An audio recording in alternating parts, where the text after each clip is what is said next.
Salve, salve, bom dia, boa tarde, boa noite, independente da hora que você estiver vendo esse vídeo. Professor Tiago Pires aqui mais uma vez. A gente está fazendo mais uma aula live do Laboratório de Iniciativas Sociais e Comunitárias da Escola Estadual Alcides Andrade, aqui em Penedo, Alagoas. A gente tratou já no primeiro tema, na primeira live que a gente fez sobre solidariedade e caridade, né? A diferença entre as duas. Falamos com o professor Gustavo Fontes, lá da UFPR, doutorando na UFPR. E hoje, deixa eu dar um aviso para quem não é da escola, né? Essa aula live ela é voltada para os alunos do Laboratório de Iniciativas Sociais e Comunitárias da escola, do Alcides Andrade. Então, claro que caiu na rede é peixe, caiu na rede é público, então isso aqui está disponível para quem quiser ver, né? Mas ela é a concatenação, é a conclusão de um trabalho quinzenal que a gente veio trabalhando nessas últimas 3 semanas, sobre o direito à educação em meio à pandemia. Então a gente tratou sobre estatística de uso de internet, direito à educação antes da pandemia, direito à educação durante a pandemia, como está sendo o acesso dos alunos, como é o acesso à educação nesse momento, né? E, e a gente está concluindo essa quinzena com uma proposta bem audaciosa. A gente tentou fazer, desde o laboratório, uma prospecção de futuro, né? Dizem que a história ela é para a gente aprender do passado, para entender o presente e prever o futuro. Eu não gosto dessa proposta. Eu acho que a gente não pode prever o futuro, mas a gente pode ter alguma ideia de como ele vai ser, né? E uma das coisas que tem preocupado muito ultimamente, acho que não só a mim, mas a muitas pessoas que estão inseridas no mundo da educação, é justamente como vai ser a educação depois da pandemia. A gente sabe como ela foi, né? Como a educação foi desenvolvida até então.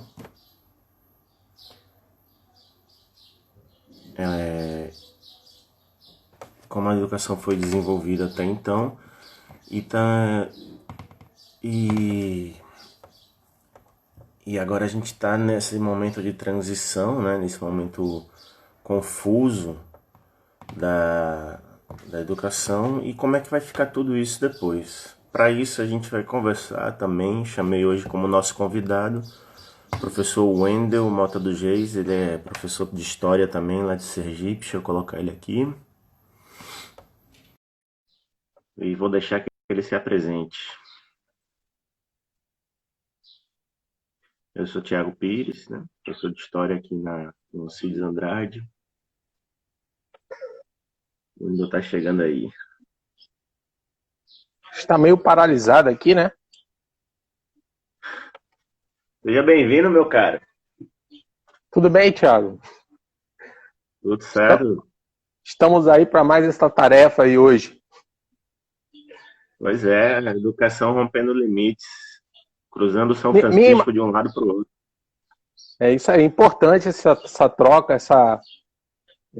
como é que a gente pode chamar? Essa troca de experiência mesmo, essa extensão, essa união dos dois lados do rio, né, que caminham tão juntos e às vezes parece estarem tão separados, né?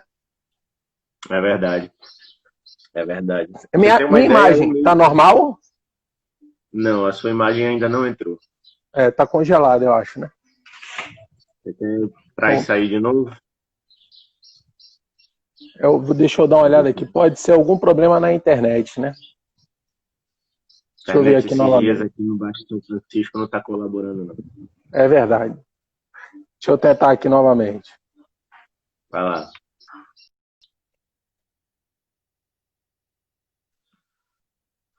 Vamos ver quem entrou aqui. Nosso coordenador, que já está aí. O Cirlane, o pessoal da escola.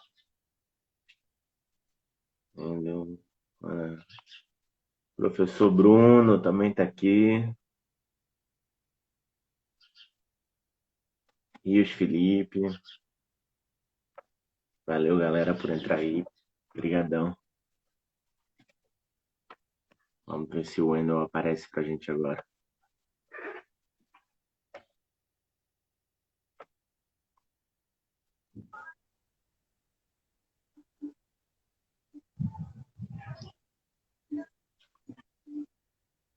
E olha que a gente testou ontem à noite, né? Ontem à noite funcionou tudo certinho. Você tá com os dados ou tá no Wi-Fi? Eu tô no Wi-Fi. Certeza? Que tá, aqui em Neópolis hoje tá horrível mesmo, né? O Penedo também não tá legal, não. Ixi, que tá demorando. Ainda não apareceu a imagem, não, né? Não, apareceu nunca. Ontem à noite foi tão rápido. Pois é. Pabum, né? Vamos esperar um pouquinho pra ver se aparece, né? Ou então a gente pode fazendo uma pequena introdução Começar aí assim, né? com áudio mesmo, né? Uhum. E Tá certo. por conta dessa restrição de tempo, né? Eu tava justamente falando da sua pessoa, então se você quiser se apresentar aí pra todo mundo. Ah, sim, gente, beleza. Tá certo. Bem, meu nome é Wendel Mota dos Reis, né? Aqui me conhece como professor Wendel Mota. Eu sou do interior do estado do Rio de Janeiro, da cidade de Cabo Frio, né? Tenho 39 anos e leciono na rede estadual de ensino já há 16 anos. Sou formado aí pela Faculdade de Formação de Professores de Penedo, estudei aí em Penedo, na saudosa FFPP. Tenho pós-graduação em Gestão Escolar e Informação Socioeconômica do Brasil. E em 2018 concluí o mestrado em Ensino de História, né? Então, dou aulas aqui nos colégios Pereira Lobo, Marechal Pereira Lobo, aqui em Neópolis, e Agonalto Pacheco. Tem muitos alunos aí de Penedo que estudam aqui no Agonalto Pacheco. E também no Povoado de Saúde, no Colégio Gomes Neto. Eu acho que a apresentação é essa, né? E nada de imagem aqui. Logo, logo mais chega. Deixa eu me apresentar também para quem está vindo de fora e não conhece, né? Meu nome é Thiago Pires, professor de História aqui na Escola Estadual Alcides Andrade, aqui em Penedo, Alagoas. Eu sou licenciado em História pela Universidade de Valladolid, lá da Espanha, e depois eu revalidei o curso na UFPB, em João Pessoa, e eu sou professor de História na rede estadual, na verdade, há muito pouco tempo. Eu estou aqui em Penedo faz só 1 ano e meio. A minha experiência anterior era como professor de espanhol, então, mas meu propósito sempre foi ser professor de história, né? Então, finalmente eu consegui. Deixa eu só dizer como eu conheci o Wendel. A gente não se conheceu pessoalmente ainda, Wendel. A gente se conheceu durante essa pandemia. Ele é colega de trabalho de um colega de trabalho. A gente tem um colega de trabalho em comum, né? Que é o Carlos, o professor Carlos. Ele dá aula lá em Neópolis e dá aula aqui na escola também. E aí um dia ele colocou a gente em contato, falou, vocês têm que se conhecer, tem que bater esse papo, e olha aí no que deu, né? Exatamente. Então, Carlão tá aí na área, já pediu pra gente falar o nome dele aí. Todos os fala méritos muito a ele obrigado. que fez essa junção. Eu observei Com aí que certeza. Alcirlane também está aí, que estudou comigo, era da minha turma da Faculdade de História. Eu acho que ela, não sei se ela trabalha aí na escola, no Alcides Ela está Andrade, no é nosso isso? laboratório, na verdade. Ela está Ah, no que bom. laboratório de iniciativas, Beleza, fazendo um beijo, iniciativas Alcirlane. sociais. Então, pessoal, como a gente falou, né, a gente veio tratar sobre o tema da educação, né, antes da pandemia, mas bem mais focado em como vai poder ser a educação no pós-pandemia, né? Como é que a gente vai desenvolver, como é que vai ser o trabalho escolar, o dia a dia escolar, a atividade escolar. E talvez muitas perguntas, assim, deixa eu logo esclarecer, né? A gente não tem bola de cristal, a gente não tem como adivinhar como vai ser o final desse ano, como vai ser os próximos anos. Tudo que a gente está fazendo aqui são suposições, né? E são ideias que a gente tem para a educação, mas A gente está no meio da pandemia ainda, provavelmente ainda não chegamos no pico. Pode ser que muita coisa mude daqui. Opa, chegou tua imagem. Saiu. Eita, deixa eu botar o aqui. Pode ser que tudo mude daqui para frente, né, em relação à educação, mas a gente vai tentar fazer o nosso melhor.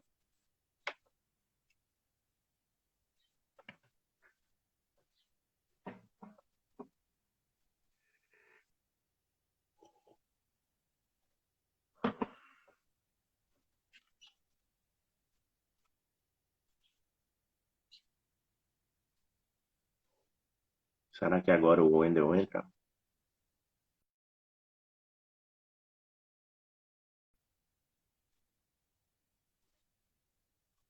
Acho que a internet está meio ruim lá pro lado de Neópolis.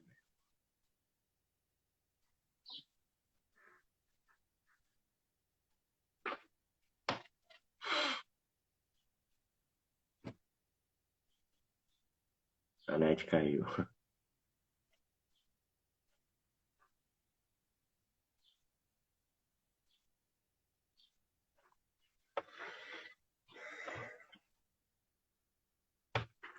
Aos alunos do laboratório que mandaram as perguntas essa semana, muito obrigado pela participação. Tem umas perguntas aqui que a gente vai fazer questão de responder ainda hoje nesse vídeo.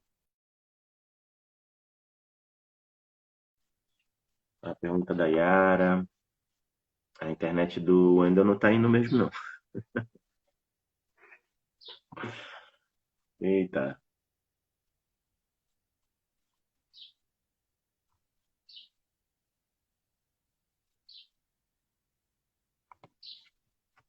O Instagram tá apresentando. Agora veio com a Só imagem e tudo. só tá a imagem, não tá mexendo não. Vamos seguir assim, é o jeito.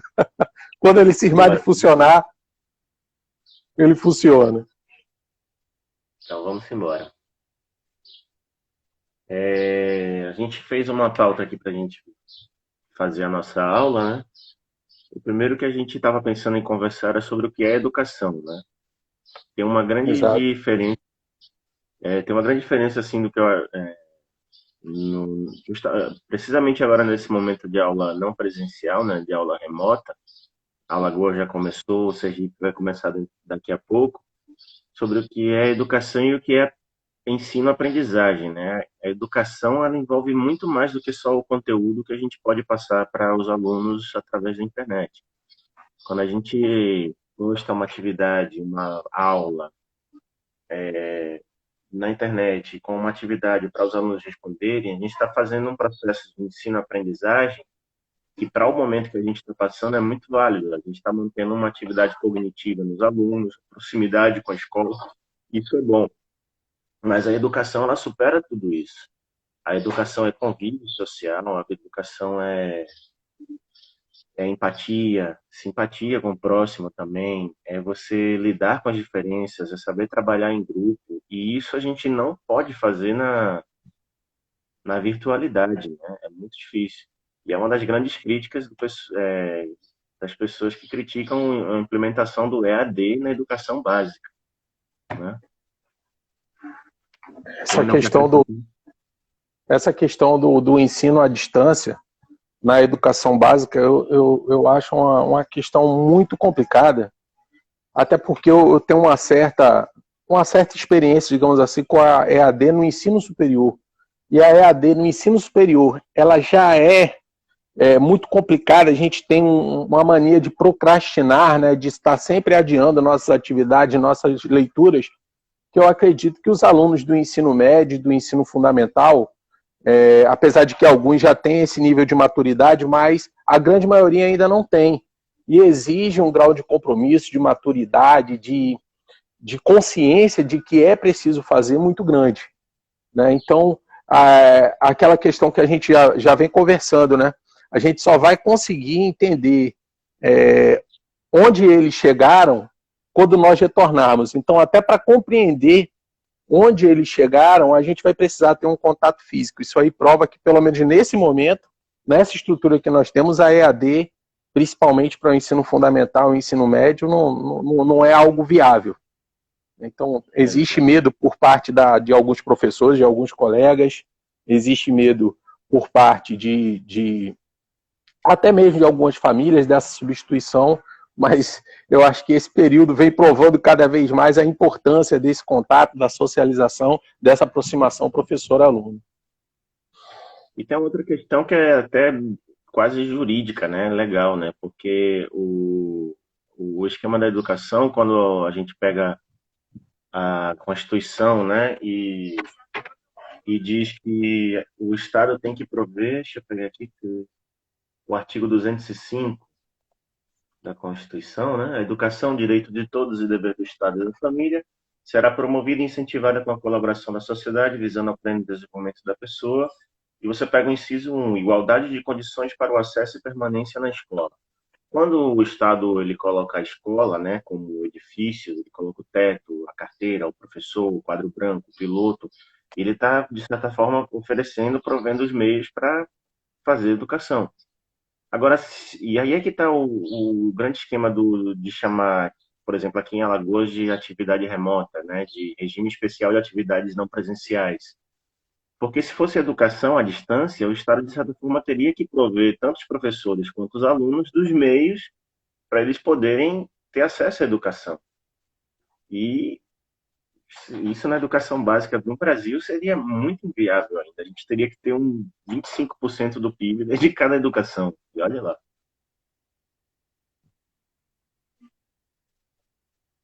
É verdade, essa colocação sua aí é bastante interessante. E principalmente nesse momento que a gente está debatendo aí com os alunos, está colocando esse nosso bate-papo, vamos chamar assim, com os alunos e com alguns colegas professores, inclusive entrou um colega professor aqui de Neópolis agora, Sherliton, de Geografia, um grande abraço, uma pessoa que tem uma cabeça muito boa também.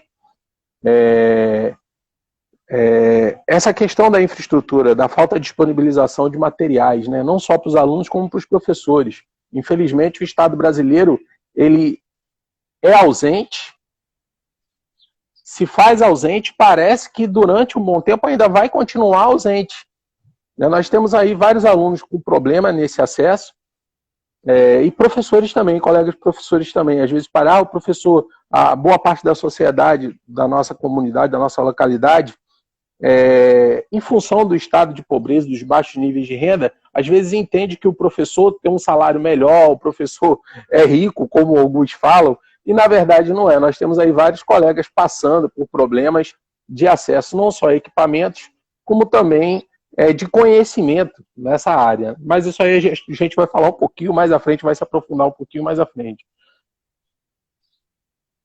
Com certeza. Começando por mim, que meu computador deu uma travada geral hoje, fiquei sem teclado, estou digitando com o teclado virtual do computador, o outro queimou, né? Então a gente pode, vamos ver como foi a educação, né, até agora, né? A gente tinha a escola, ia para a escola, chegava às 7 horas da manhã, para quem tem turno da manhã, 1 hora da tarde, para quem tem turno da tarde.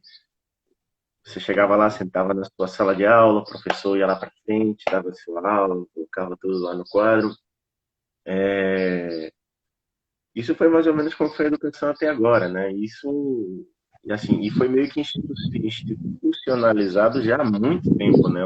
Essa proposta da escola em lugar como instrução pública numa sala fechada dos iluministas, né? Ainda da Revolução Francesa, pós-Revolução Francesa.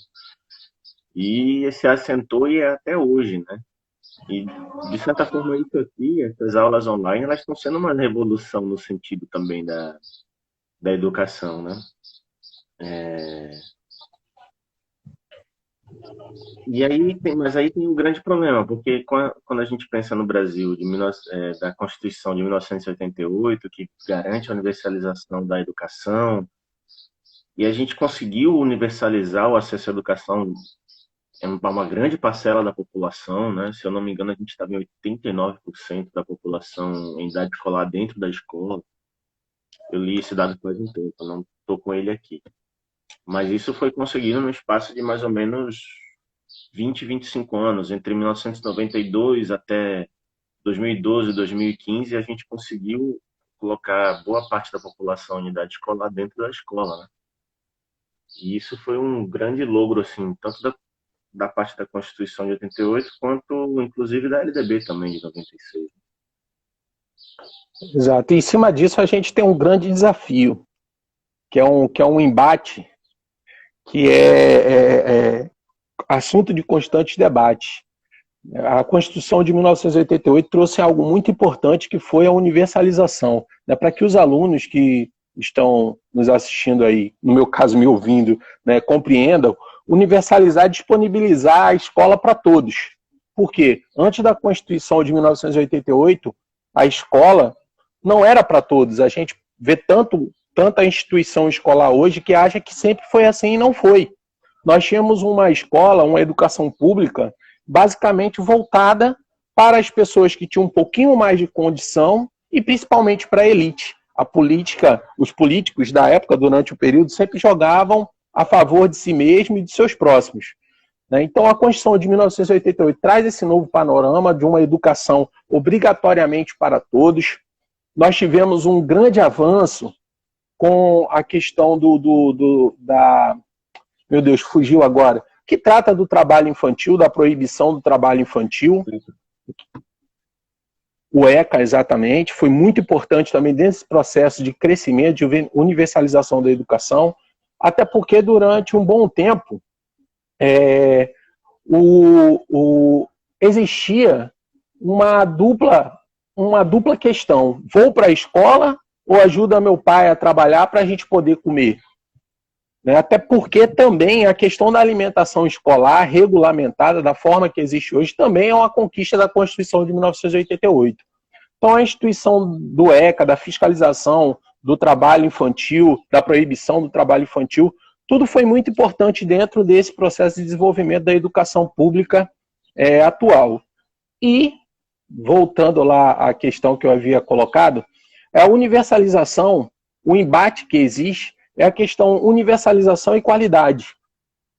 Então, o nosso primeiro passo foi colocar todo mundo da escola, e agora o nosso segundo passo, que acredito eu seja o mais complicado, seja o mais trabalhoso, é proporcionar que essa educação evolua em qualidade.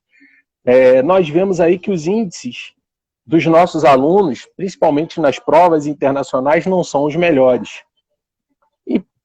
Isso é resultado de uma série de fatores. Se a gente for debater, a gente vai passar 2 horas aqui só numa live falando sobre isso. Mas eu entendo que o processo de universalização foi muito importante, era preciso ter escola para todos e que a gente precisa avançar mais nessa questão da qualidade. Eu sempre bati muito pé nisso aí também, assim, entrei muita discussão em relação a isso, né? Porque a educação pública é muito ruim, não sei o que e tal. Aí eu falo, é verdade, assim, tem muito que melhorar, mas a gente tem que ver o que foi feito nesses últimos 20, 25 anos. Entre 92 e 2015, a gente conseguiu atingir, pô, você pega estados tipo Ceará, né? O que era o Ceará na década de 80 e aonde chegou a educação do Ceará nessa década passada, né, de 2010 para cá. Não, o Ceará tem um dos melhores índices de DEB, né? Você pega a Olimpíada de História mesmo, eles ganham quase todas as Olimpíadas de História, quase todos os anos, entre outras. O Ceará teve uma prova, e o Maranhão também é uma prova de que a universalização do acesso à educação, ela é primeiro do que garantir uma educação de qualidade, né? Porque ela seria restrita se a gente tivesse, se a educação fosse, se a tentativa primeira fosse de garantir um ensino de qualidade com um acesso restrito que a gente tinha, a educação ia acabar sendo um privilégio de poucos novamente. Então, realmente, o processo de universalização da educação para alcançar todos, acho que é o primeiro passo mesmo para garantir os direitos humanos e direitos cidadãos básicos, né? Que é o direito à educação, né? Com certeza. E o caso da merenda, de melhorar a infraestrutura da escola também, para garantir essa permanência dos alunos. Isso também é muito importante. Exato, Thiago. E aí uma pergunta que sempre fazem é a questão de como melhorar a questão da qualidade escolar, né? Eu vejo muito essa questão, não me estendendo, é muito sobre o assunto, como eu já falei, é um assunto muito complexo. Uma parte disso se inicia a partir da análise do que a gente chama de chão da escola, né? Que são as experiências, as práticas, o viver escolar. Quando eu falo de experiências e práticas, não são só experiências e práticas de professores, são experiências e práticas de alunos também, né? O que os alunos sabem fazer, o que eles têm maior aptidão em fazer, o que nós devemos explorar mais da parte deles, né? E durante muito tempo, essas experiências escolares, e até hoje, né, a gente sofre com isso, elas não tiveram espaço. Nós temos aí sempre programas, sempre bases, diretrizes, um planejamento de Estado fechado, formatado e jogado dentro da escola, muitas vezes sem nenhuma afinidade com a questão cultural da comunidade, né? Então, eu acredito assim que essa investigação em relação à escola, o respeito aos aspectos culturais da escola, da comunidade em que a escola está inserida, dos alunos, ela vai colaborar muito nesse processo de desenvolvimento, nesse processo de meta, de busca de qualidade, né? Para mim, esse é um dos caminhos que vão nos levar a essa melhoria da educação como um todo, além, claro, da participação de toda a comunidade escolar. Os alunos têm que se sentir parte integrante da escola, os pais, os entes públicos, a comunidade que estudou naquela escola e mesmo que não tenha estudado, tem que se sentir parte daquele processo, daquele viver, né? Daquele... hoje está faltando um pouquinho de palavra, né? Daquele estar na escola, sentir a escola, naquele processo de desenvolvimento da educação da comunidade como um todo. Com certeza. É aquela questão da gestão democrática, né? E vem de baixo para cima, né? A comunidade escolar trabalhando em prol da sua comunidade e fazendo as suas demandas para o poder público, mas não vindo de cima para baixo, como quase sempre vem, né? E às vezes não é nem a imposição que vem, às vezes o que vem é a deposição, né? É a arbitrariedade de abortar processos educativos. A PEC 55, né, que limita os gastos públicos em 20 anos, por exemplo. Como é que a gente vai alcançar o tal do IDEB de 6,5, se a gente não tem investimento em educação? Exato. É uma situação bastante complicada. A meu ver, a educação ela precisa ser revista em vários pontos, né? E sem querer partir para a questão partidária, a gente vive aí um momento muito complicado em que é difícil até a gente fazer um posicionamento, porque muitas vezes a gente é muito mal interpretado. Criaram uma divisão no país de esquerda e direita. Eu sempre brinco com meus alunos. Tinha uma música na Bahia, desse pagodão baiano, que é esquerda, direita, pam, pararam, pam, pam, né? Então criaram aí uma divisão de esquerda, direita e eu sou o pam, pararam, pam, pam, porque isso não vai nos levar a nada. Mas, de uma forma crítica, e não querendo colocar a culpa nesse momento que nós vivemos, mas está faltando um papel de coordenação, uma preocupação maior na coordenação das ações educacionais por parte do Ministério da Educação, que é quem está lá em cima. O ponto de partida é o Ministério da Educação. E esse problema, esse momento que nós estamos vivendo dentro do Ministério da Educação, com certeza vai refletir na ação das secretarias estaduais. Nós aqui em Sergipe, como você colocou logo no início, passamos aí 3 meses basicamente sem nenhum instrumento norteador, sem nenhuma orientação para a Secretaria de Educação, no sentido das aulas remotas. Mas essa não é a ação somente da Secretaria de Educação.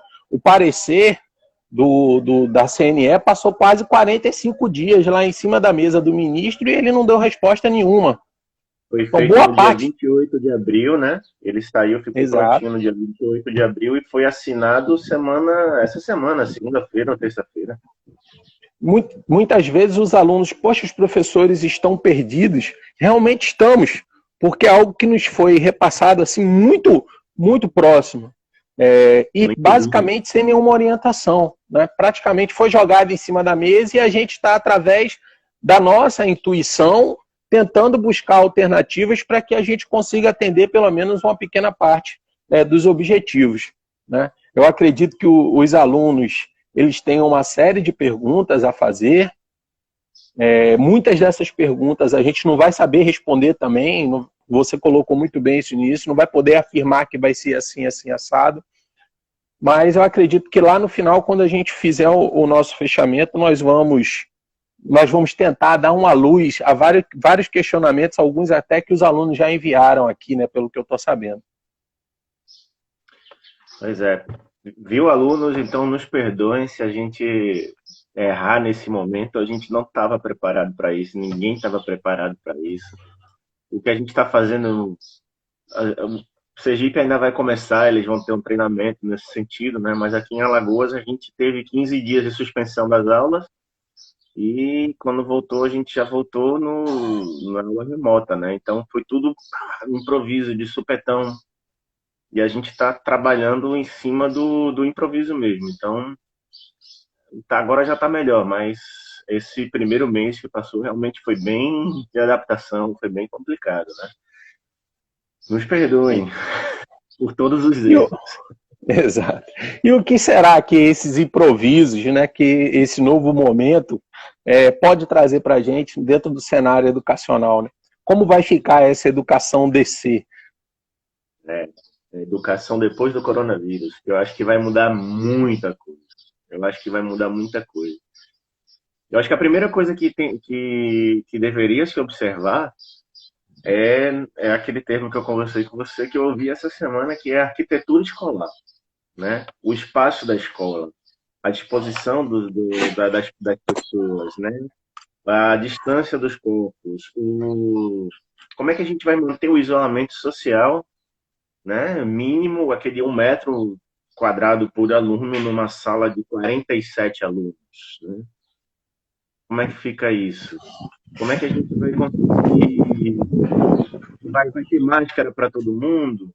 Quem é que vai dar? Vai ser obrigação dos alunos trazer de casa? O Estado vai proporcionar máscara? Vão ser descartáveis? Vão ser laváveis? Como uniforme? Eu acho que Na é uma grande. verdade, dentro da história da educação, se a gente for estudar um pouquinho de história da educação, a gente já vai conseguir obter algumas respostas.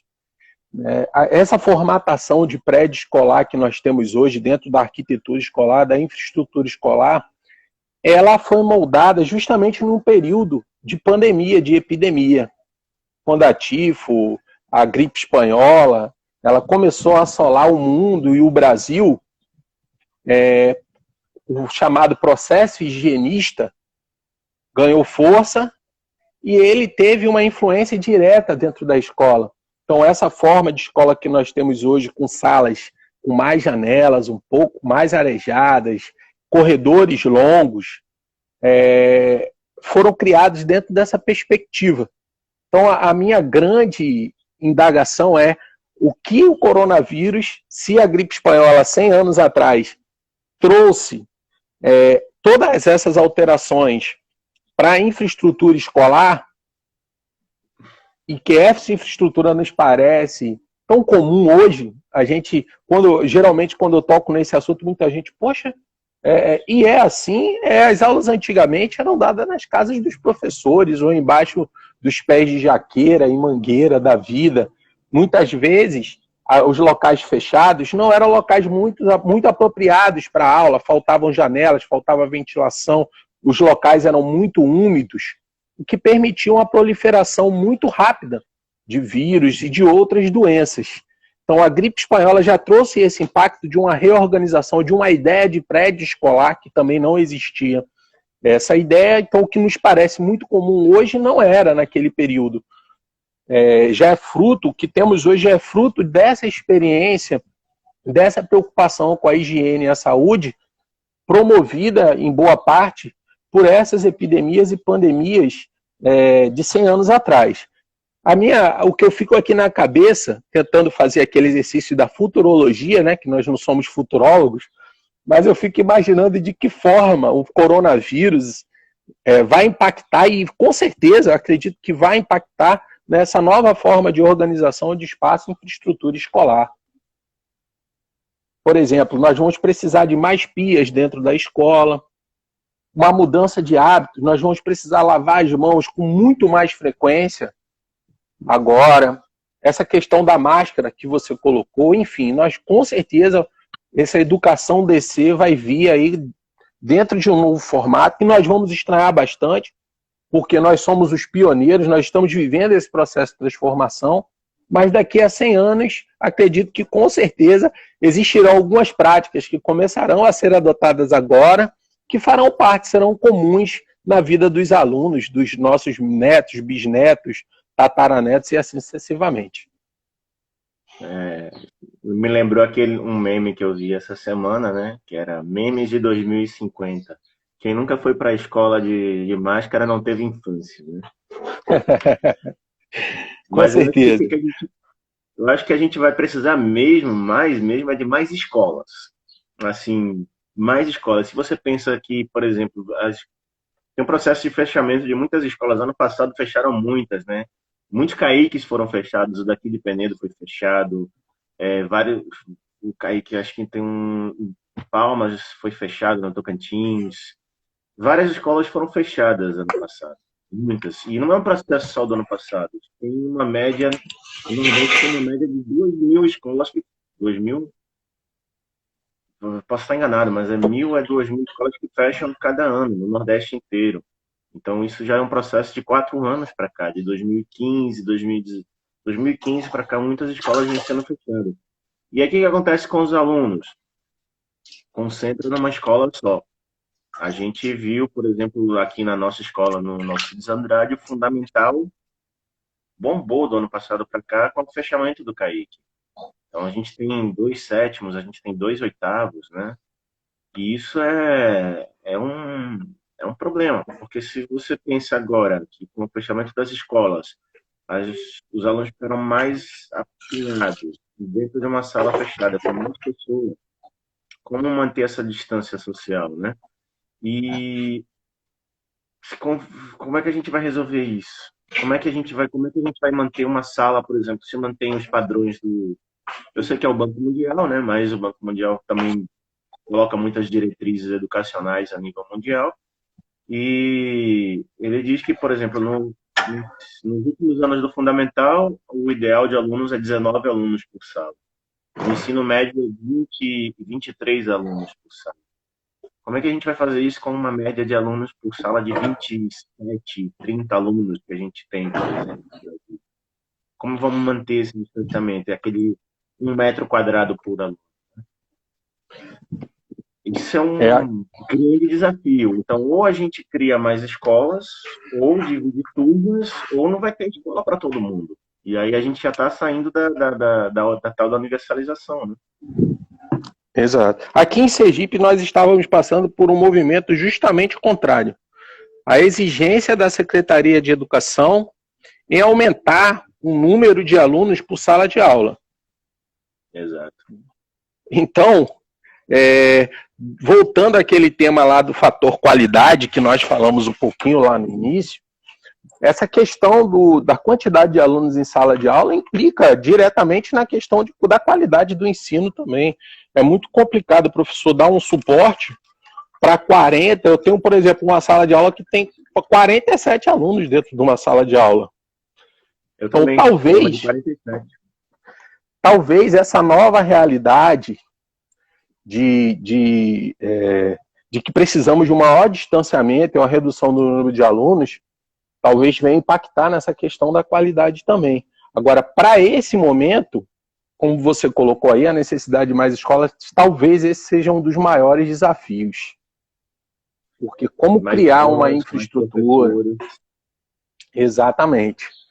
Né? Como criar uma infraestrutura para atender, para dar suporte a essa nova realidade em pouco espaço de tempo? Fica uma pergunta aí no ar.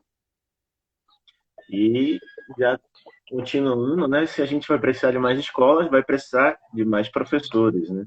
E que professores a gente vai precisar?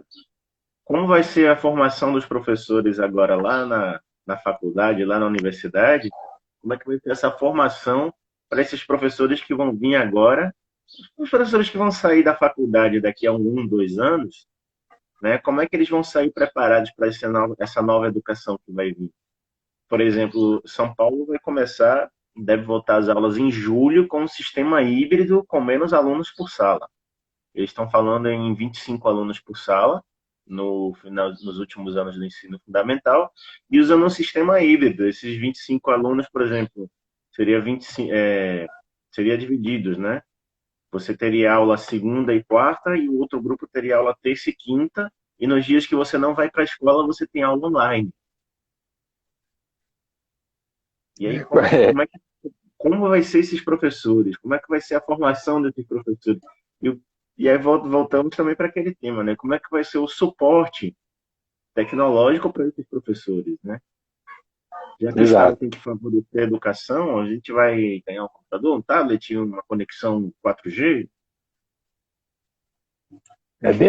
Dentro dessa temática aí de infraestrutura, a gente tem a questão que não é infra, mas também é estrutural. Nós vamos precisar de mais lavatórios, mais recursos para material de limpeza, mais recursos para outros materiais, como você bem colocou, para máscara. Qual o plano do governo nesse sentido de disponibilizar também essa nova infraestrutura? A gente vai precisar de mais funcionários para estar limpando carteira, para estar limpando sala de aula, porque a gente sabe que essa questão da limpeza, nesse sentido da higienização total, ela é bastante precária. Tem escolas aí, eu não conheço muito a realidade de Alagoas, mas aqui em Sergipe, existem escolas que quem faz pelo menos a varredura da sala de aula são os próprios professores ou os alunos, não tem servente na escola. A gente vai precisar de um contingente muito maior desse tipo de profissional, que eu chamo também de profissional da educação. Os serventes também são educadores. Enfim, são uma série de questões aí que vão pesar dentro desse processo. Além de que a gente tem que enxergar a educação como prevenção também. Como é que os professores vão estar preparados para repassar para os alunos, para estar toda hora lembrando os alunos os procedimentos necessários para reduzir o risco de contágio? Como é que os professores vão trabalhar em cima disso e como os alunos vão absorver essa nova realidade de ter que estar com máscara, de não estar apertando a mão, de não estar abraçando, de não ter muito contato físico, de toda hora ter que estar se higienizando. Enfim, são uma série de dúvidas, são uma série de desafios aí que nós vamos ter que ser os desbravadores dentro desse novo cenário. Exatamente. E no caso da estrutura também, né? Perguntando dos professores, agora no caso mais delicado, que é o dos estudantes, né? E aí eu acho que é um dos temas mais delicados que a gente tem exatamente nesse processo agora de educação à distância, de aula remota.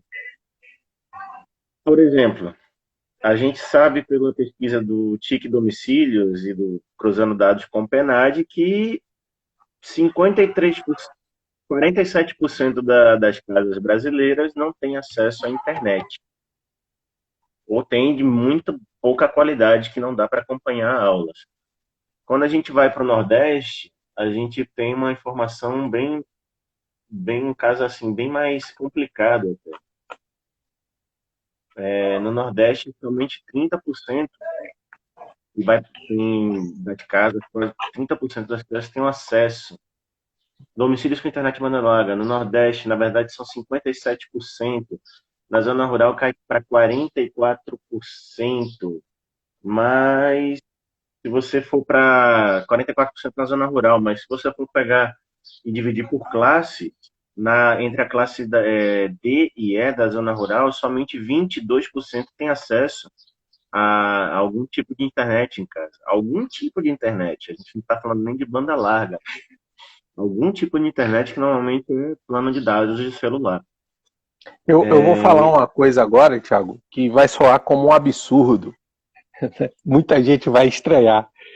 Mas o que vai acabar acontecendo com a internet? A internet vai ter que ser um serviço essencial, assim como é a água, como é o esgoto, como é a energia elétrica. Nós vamos ter que ter uma universalização no sentido de levar até aquelas comunidades mais distantes a possibilidade de acesso. Porque, por exemplo, eu trabalho aqui no Povoado Saúde, e a rede de telefonia do Povoado Saúde ela é muito precária. Você tem que estar andando para um lado e para o outro para achar um sinal de telefone. Então, muitas vezes a gente fica pensando, meu Deus, o sinal de internet é difícil de chegar. Mas existem localidades que não tem nem o sinal de telefone, que seria o mínimo, o básico hoje em dia. Então, como fazer chegar o sinal de internet nessas localidades? Então, a gente vai precisar de um programa governamental de acesso, de universalização, assim como foi feito com a energia elétrica, a luz para todos. Tem alguns estados que têm o programa Água para Todos, e por aí vai. Né? Vai se tornar item essencial, com certeza, essa questão da internet, da comunicação como um todo. Agora, vê o absurdo, né? Eu estava lendo um dado aqui, 43% das escolas de ensino fundamental não tem tratamento de esgoto dos dejetos de água. 43% das escolas de ensino fundamental do Brasil não tem tratamento de esgoto. A gente está pensando uma coisa básica. Pois é, a gente já está pensando em levar a internet quando eles têm um grande contingente populacional, né? 43% das escolas de ensino fundamental é muita gente que não tem ainda nem acesso a tratamento de esgoto.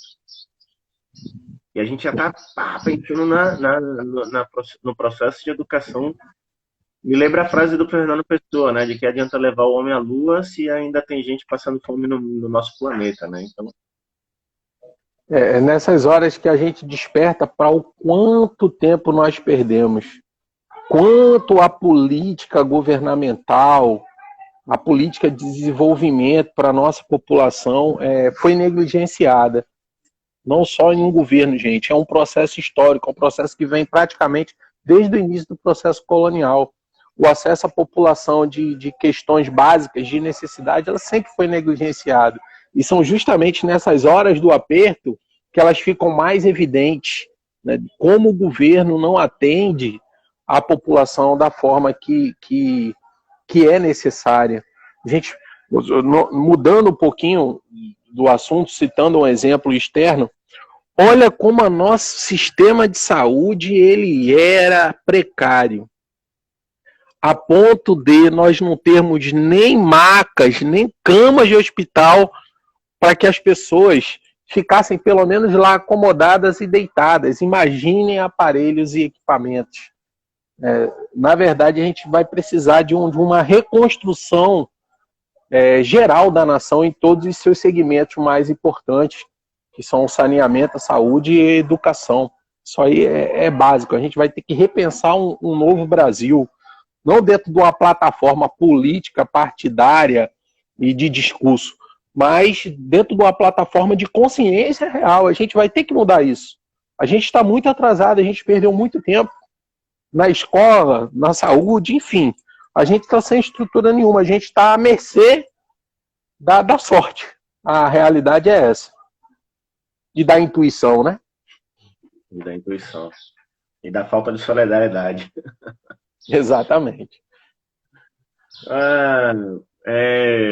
Queria que você falasse aí um negocinho do FUST, que você mencionou outro dia. Dentro desse processo de atraso, nós tínhamos um plano perfeito para que esse atraso não ocorresse, não acontecesse. Na época lá das privatizações das empresas de telecomunicações, Para quem não lembra, aqui em Sergipe nós tínhamos a Telegip, aí em Alagoas, acho que era a Telasa. A maioria do público dos alunos que estão aí assistindo não conhece, né? Não sabem desse momento. Já conheceram como Oi, Telemar, no mínimo, enfim. Então, foram feitas as privatizações das empresas de telecomunicações, foi criado um percentual de imposto sobre todas as contas, sobre todas as receitas dessas empresas, e esse percentual deveria ser revertido justamente nesse processo de universalização, de levar telefone às áreas rurais, de levar sinal de telefone móvel às áreas rurais, de levar internet, de levar sinal de televisão, enfim. Esses recursos angariados durante esses mais de 25 anos, no meu cálculo aqui básico, eu não fui o número preciso, mas soma algo em torno de 30 bilhões de reais. É muito dinheiro. Era para construir centrais digitais nos locais do interior, você pelo menos ter lá uma biblioteca virtual, para que se o cara não tivesse o celular, tivesse um computador lá, que ele pudesse fazer o acesso, pudesse fazer sua pesquisa, pudesse comunicar com o mundo, mas isso não foi feito. Eram para as bibliotecas das escolas já estarem digitalizadas, os laboratórios de informática estarem bem equipados. A realidade aí de Alagoas é diferente da nossa aqui em Sergipe. Pelo que eu conversei contigo, Thiago, vocês ainda têm laboratórios que funcionam. Aqui em Neópolis e Santana do São Francisco e Ilha das Flores, inclusive falando em Ilha das Flores, eu queria mandar um abraço aí para o Alan, que está assistindo também, que foi meu aluno lá na ilha. Eu chamo ele de meu pequeno mago, meu pequeno mestre. Alanzinho, um grande abraço, gosto muito de você. Falou palavras belíssimas aí que eu pude acompanhar. Nenhuma escola tem sequer um laboratório de informática que funcione. A gente aqui no Pereira Lobo, aqui em Neópolis, no centro de Neópolis, a escola mais antiga de Neópolis, a gente vai para o laboratório de informática e não tem um computador que funcione. Né? Então, para onde foi esse dinheiro?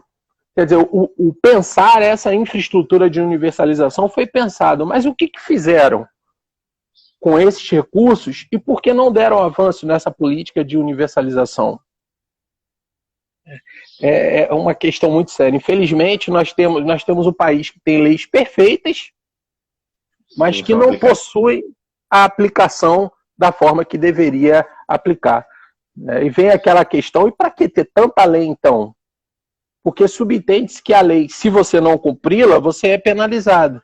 Mas parece que no Brasil fazem leis por enfeite. Né?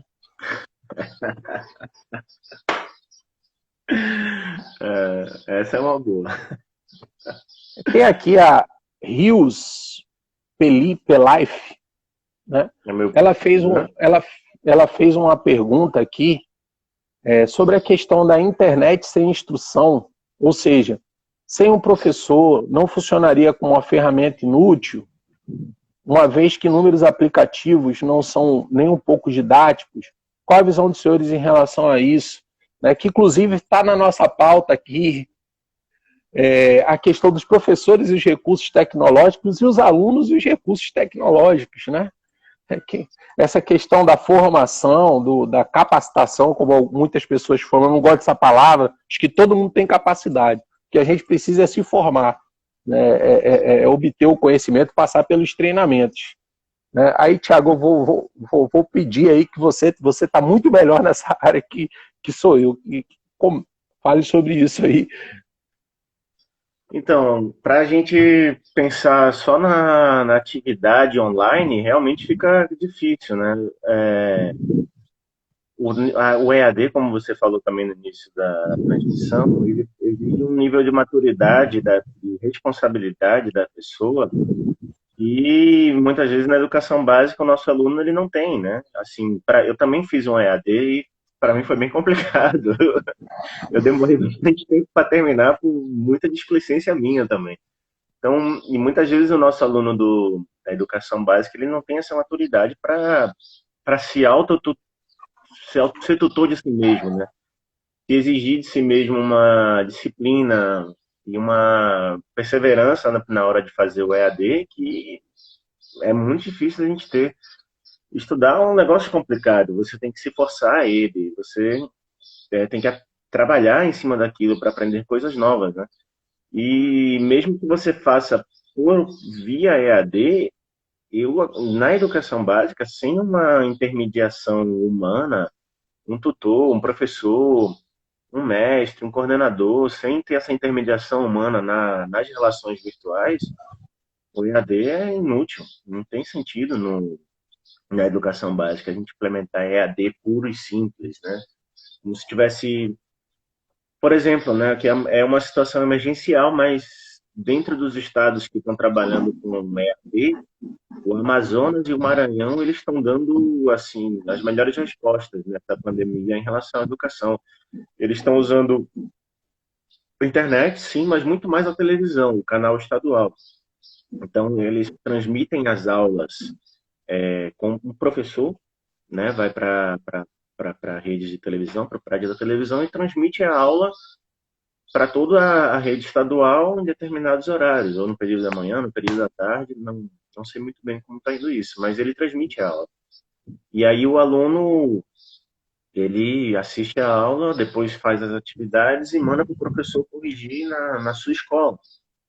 Isso é uma maneira de funcionar, mas você vê que, por mais que seja EAD, tem uma intermediação humana na educação básica, que isso é muito importante. Se o nosso aluno não tivesse intermediação, vai ficar perdido, igual a gente ficou perdido sem intermediação do Ministério da Educação. É verdade. Eu penso o seguinte, uma solução, isso aí já é uma proposta, eu sou uma pessoa que eu não gosto muito de criticar sem dar proposta. Nós vamos precisar uma disciplina urgente. Primeiro, um curso de formação para os professores sobre TIC e uma disciplina sobre TIC para os alunos também. Vamos precisar desse profissional de informática, ou pelo menos professores com essa formação, para poder repassar uma série de conhecimentos para os alunos, como o uso do Google Classroom, o uso de ferramentas de videoconferência, o Google Meet, o Zoom, né? O próprio uso de redes sociais. Uma vez eu já fiz um curso desse, inclusive tem uma pessoa que fez esse curso aqui comigo, eu não sei se ela ainda está assistindo a live lá na Universidade Federal de Sergipe, quando eu proferi esse curso, né, sobre o uso das redes sociais no ensino, que é algo bastante interessante. As pessoas usam o Instagram, usam o Facebook, muito para comunicação, para se expor, para se mostrar. Todo mundo quer ser visto hoje em dia, mas elas também têm um papel muito importante dentro do processo de educação. Elas podem auxiliar bastante para isso. O professor Sherliton, eu não sei se ele ainda está aí assistindo a nossa live, a gente sempre troca muita informação de várias páginas de rede social que a gente segue, né? O GeoPizza, dentro da área de história a gente tem várias, a História em Imagens, que é super interessante, cada dia traz uma imagem diferente. Então a gente precisa ter um profissional apto a repassar isso também para os alunos e ensiná-los a utilizar. A aluna é a Aline de Lagarto, ela também está aí na nossa... Um abraço, Aline. Pois é, as redes sociais são uma ferramenta, né? E uma ferramenta, ela serve para levantar uma casa, mas também serve para destruir, né? Opa, Seu agora. Agora. Graças a Deus. Então, a ferramenta, ela serve para levantar uma casa, mas também serve para destruir essa casa, né? Então, a gente tem que bem utilizar as ferramentas para elas serem produtivas, né? Se você pegar, por exemplo, as redes sociais, elas podem ter um papel muito construtivo, tanto na educação. Por exemplo, a situação da Primavera Árabe, 2012, 2010, né? Primavera Árabe. Assim que começavam os tumultos, o Rosnat lá do Egito. Eita, nosso tempo vai acabar. Temos 20 segundos restantes.